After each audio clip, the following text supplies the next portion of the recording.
एक गांव में चुड़ैल आदमियों को उठाकर ले जाने लगी, जिसके डर से गांव वालों ने घर से बाहर निकलना ही बंद कर दिया।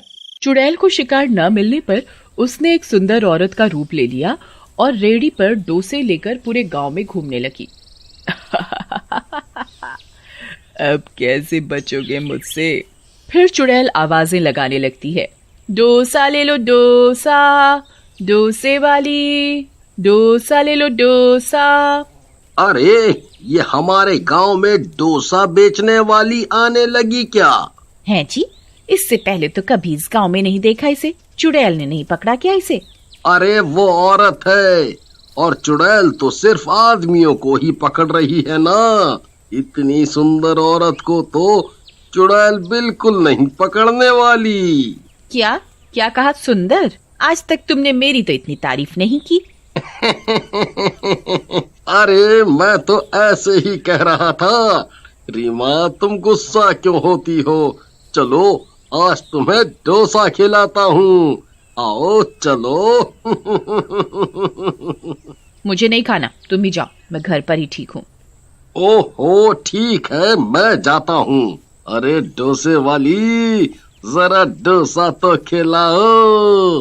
लेकिन एक बात बताओ, तुम्हें पहले तो कभी नहीं देखा इस गांव में। तुम क्या नई हो? हाँ, मैं नई हूँ इस गांव में। पहले मैं दूसरे गांव में रहती थी, वहाँ मेरे डोसे बहुत चलते थे। हम कल ही आए हैं इस गांव में, आप खाकर देखो, बहुत ही अच्छे हैं। ठीक है, खिलाओ तो जरा।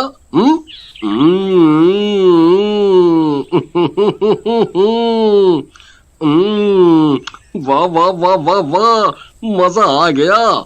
ये तो बहुत ही स्वाद है। फिर वो खाकर अपने घर चला जाता है और ऐसे ही चुड़ैल रोज आने लगती है। सारे गांव में उसका सांभर डोसा बहुत ही पसंद किया जाने लगता है और गांव वाले फिर से घर से बाहर निकलना शुरू कर देते हैं।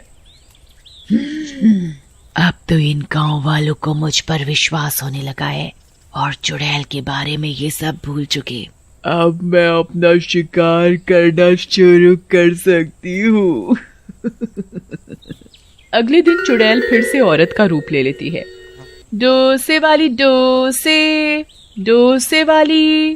अरे रीमा बहन, वो देखो आ गई डोसे वाली, चलो खाते हैं। नहीं, मेरा गला आज खराब है, तुम मेरे पतिदेव को ले जाओ आज खाने के लिए। इन्हें ये डोसे वाली वैसे भी बहुत पसंद है। ओहो, तुम अब तक नाराज हो? चलो पूजा भाभी, चलो चलो राजू भाई, मैं रीमा डार्लिंग के लिए घर पे ही ले आऊंगा। फिर तीनों जाते हैं और डोसा खाते ही वहीं बेहोश होकर गिर जाते हैं। अरे मुझे चक्कर आ रहा है। अरे गिर गए तीनों। ये औरत मेरे किसी काम की नहीं है। इन दोनों आदमियों को उठा लेती हूँ। फिर चुड़ैल अपने असली रूप में आ जाती है और हरिया और राजू को उठाकर ले जाती है।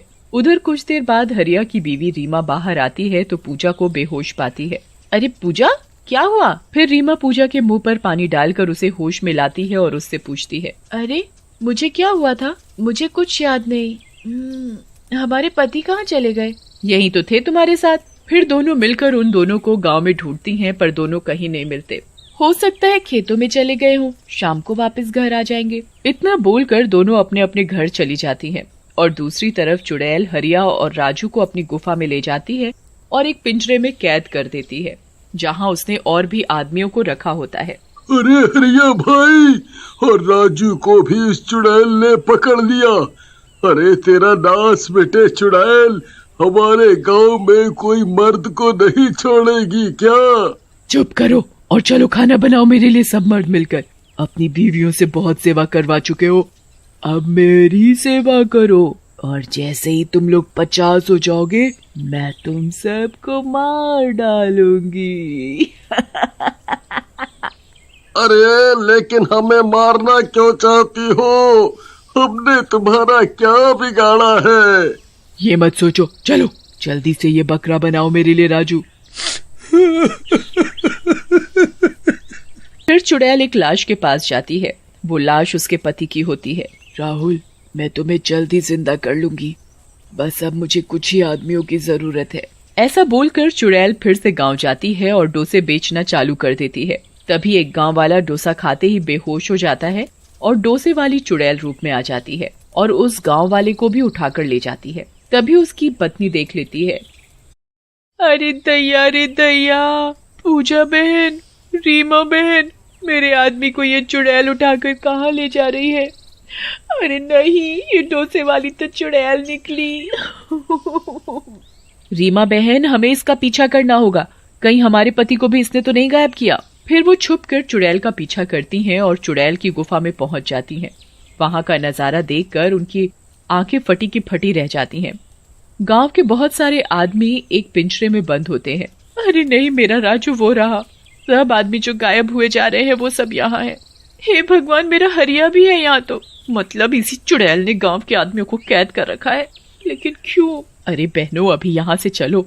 उस नास मिटी चुड़ैल ने अगर हमें देख लिया तो हमें भी यहीं कैद कर देगी और हम अपने पतियों को कभी नहीं बचा पाएंगे। चलो यहाँ से। हाँ बहन, सही कहा, चलो गांव वापस। फिर सब वापस गांव आ जाती हैं और सब गांव वालों को डोसे वाली चुड़ैल की सच्चाई बताती हैं और सरपंच से मदद मांगती हैं। अरे बाप रे, ये तो बहुत बुरा हुआ।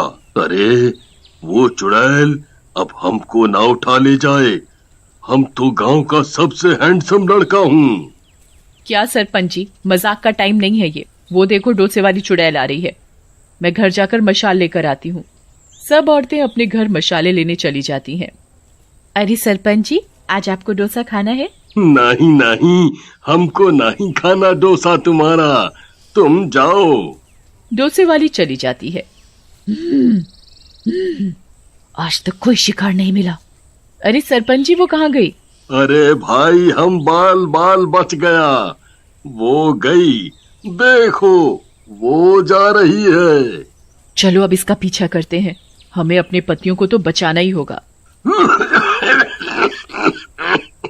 अरे नहीं, हम नहीं जाऊंगा। अभी मैं मरना नहीं चाहता, तुम जाओ। मैं तो अभी जवान मर्द हूँ। बुढ़ा कहीं का। अरे सरपंच जी, सही कहा, आप तो अभी जवान हो, आप यहीं बैठो, हम अपने पतियों की जान बचाने जरूर जाएंगी। चलो बहनों। फिर सभी गांव वालों की पत्नियां मशाले लेकर चुड़ैल के पीछे जाती हैं। अरे भगवान, हमारी पत्नी को भेज दो। अजी सुनते हो? देखो, हम आ गए हैं, हम तुम सबको बचा ले जाएंगे। तभी शोर सुनकर चुड़ैल वहां आ जाती है। तो तुम्हें मेरी असलियत का पता चल ही गया। डोसे वाली चुड़ैल रूप में होती है, उसे बहुत गुस्सा आ रहा होता है। चलो अच्छा है, तुम औरतों के सामने मैं अपने पति को जिंदा करूंगी। लेकिन तुम हमारे पतियों को क्यों मारना चाहती हो? तुम कौन हो? रीमा, मेरी बहन, तुम? वो देखो, मेरे पति की लाश तुम्हारे पतियों की बलि चढ़ाकर अपने पति को जिंदा करूंगी। रीमा जैसे ही उस लाश के पास जाती है। तुमने मुझे बहन क्यों कहा? अरे राहुल, ये तो राहुल की लाश है। तुम कविता हो? हाँ रीमा, मेरी बहन। कविता, ये सब क्या हो गया? तुम मर कैसे गई? तुम तो राहुल से शादी करके शहर गई और ये हरिया मेरे पति हैं। तुम मेरे पति को मारकर अपने पति को जिंदा करना चाहती हो? मरा हुआ इंसान कभी जिंदा नहीं होता मेरी बहन। चुड़ैल रोते हुए रीमा के गले लग जाती है। हाँ रीमा, तुमने सही कहा, मुझे नहीं पता था हरिया तुम्हारे पति है। तुम्हें हमने कितना ढूंढा, फिर माँ बाबा ने मेरी शादी हरिया से कर दी। मेरा एक्सीडेंट हो गया था जिसमें हम दोनों मर गए। मैं चुड़ैल बन गई और अपने पति को जिंदा करने के लिए आज मुझसे बहुत बड़ी गलती हो जाती। मैं अनजाने में अपनी बहन का ही सुहाग उजाड़ देती। मुझे माफ कर दो मेरी बहन, मुझे माफ कर दो। तुम्हारे साथ बहुत बुरा हुआ। मैं तुम दोनों का अंतिम संस्कार करूंगी जिससे तुम दोनों की आत्मा को मुक्ति मिल सके। फिर चुड़ैल सबके पतियों को आजाद कर देती है और रीमा भी दोनों का अंतिम संस्कार करके उन्हें मुक्ति दिला देती है।